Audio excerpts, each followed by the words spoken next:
કરી લઈએ તો ક્રૂડ ઓઇલમાં ઉપલા સ્તરેથી આશરે 10% જેવું દબાણ જોવા મળ્યું અને બ્રેન્ટના ભાવ ઘટીને $95 આસપાસ પહોંચતા જોવા મળ્યા છે. નાઇમેક્સ ક્રૂડમાં પણ 5% જેવી અહીંયા આગળથી આપણને વેચવાલી સાથેનું કામકાજ જોવાયા બાદ હવે ફરી પાછી એક રિકવરીનો પ્રયાસ અહીંયા આગળથી થતો જોવા મળી રહ્યો છે. બ્રેન્ટમાં 1% મજબૂતી અને $96 પર પહોંચવાની કોશિશ. નાઇમેક્સ 91.64 પર અત્યારે કામકાજ. MCXને જોઈ લે તો 8,574ના સ્તર પર કામકાજ થઈ રહ્યું છે. અહીંયા યુએસ ઈરાન વચ્ચે આવતા સપ્તાહ સુધી બીજી વારની ચર્ચા થવાની આશાએ કિંમતો પર દબાણ પડ્યું અને સાથે જ છેલ્લા એક સપ્તાહમાં યુએસની ક્રૂડ ઓઇલની ઇન્વેન્ટરી 6.1 મિલિયન બેરલથી વધી છે.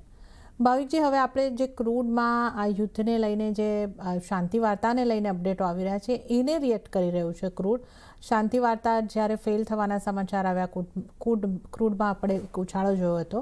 ફરી પાછી એક આશા બની રહી છે કે ફરી પાછી ચર્ચા થશે અને કોઈ યુદ્ધ વિરામ કે શાંતિની વાતો થઈ શકે.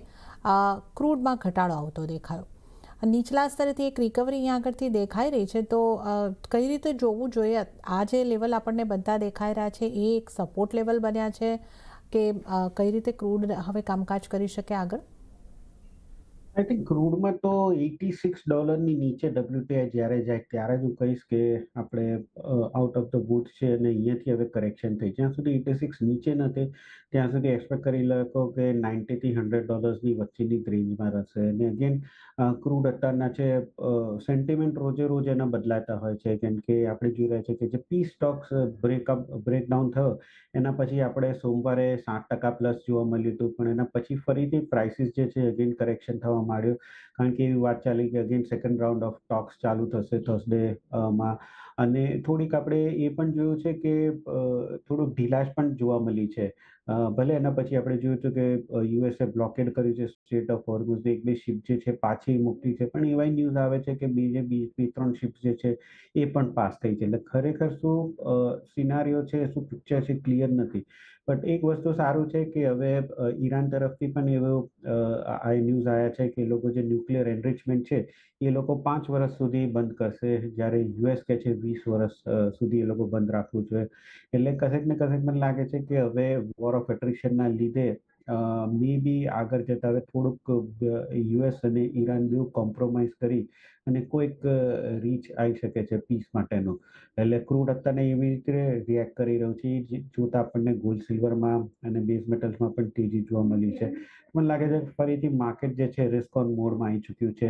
અહીંયાથી આપણે આજના દિવસમાં થોડીક લોથી રિકવરી જોવા મળી છે. અગેન હું કહીશ કે જ્યાં સુધી પી સ્ટોક્સનો કોઈ કોન્ક્રીટ એવિડન્સ નથી આવતો ત્યાં સુધી કાચા તેલને એવું ના કહી શકાય કે હવે અહીંયાથી ફિનિશ થઈ ગઈ છે, રેલીન કરેક્શન થઈ શકે. આજના દિવસમાં પણ લો બનાવ્યા પછી રિકવરી જોવા મળે છે. આઈ થિંક ઇન્ટ્રાડે પણ ડેફિનેટલી હું બાયની રિકમેન્ડેશન આપીશ 8650ના ટાર્ગેટથી, અને નીચે સ્ટોપ લોસ રાખી શકાય 8450નો.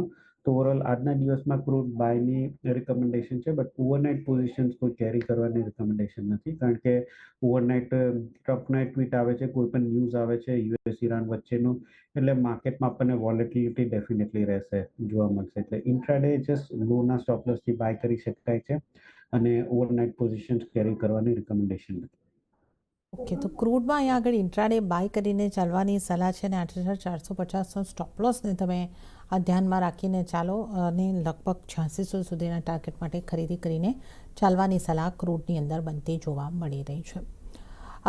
ક્રૂડને આપણે જ્યારે વાત કરી રહ્યા છે ભાવિકજી, આઈઈએનું કહેવું છે કે 2020 પછી પહેલીવાર આપણે અહીંયા આગળથી માંગમાં ઘટાડો જોઈ રહ્યા છે અને યુદ્ધની પરિસ્થિતિમાં આપણે જે રીતે જોઈ રહ્યા છે કે સપ્લાયની ચિંતા આપણે ખાસ ડિસ્કસ કરી રહ્યા છે, તો આઈઈએની માંગને માટે એક ચિંતા દર્શાવવી, આપણે જે જીઓપોલિટિકલ સ્થિતિ જોઈ રહ્યા છે એની સરખામણી આપણે કરીએ તો આ આખી સ્થિતિને જોતા આગળ કઈ રીતનું આપણે લાગી રહ્યું છે? એટલે લોંગ ટર્મમાં ક્રૂડની ચાલ કેવી રહી શકે?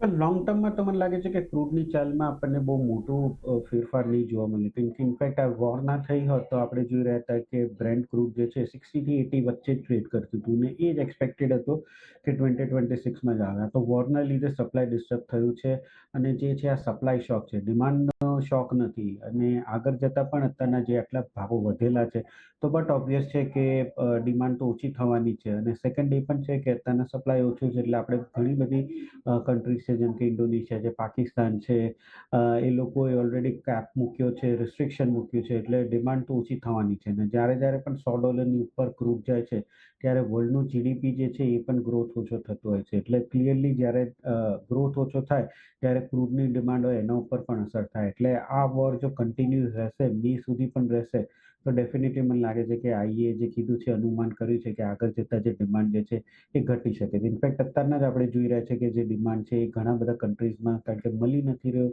એટલે ડિમાન્ડ ઓછી થઈ રહી છે અને જો આ પ્રાઇસીસ $100 ઉપર સસ્ટેન થશે તો આગળના 3-4 મહિનામાં પણ આપણે એ જ જોવા મળશે કે જે ડિમાન્ડ છે ઓછી થશે. ઓકે, તો આપણે અહીં આગળથી જે સપ્લાય વિક્ષેપ છે એને કારણે જે રિસ્ટ્રિક્શન છે એને કારણે અમુક દેશો તરફથી ડિમાન્ડ ક્રૂડની ઘટતી જોવા મળ્યું છે, પણ અત્યારે મુખ્ય મુદ્દો જે છે ક્રૂડને માટે એ સપ્લાય વિક્ષેપનો જ બનતો દેખાઈ રહ્યો છે.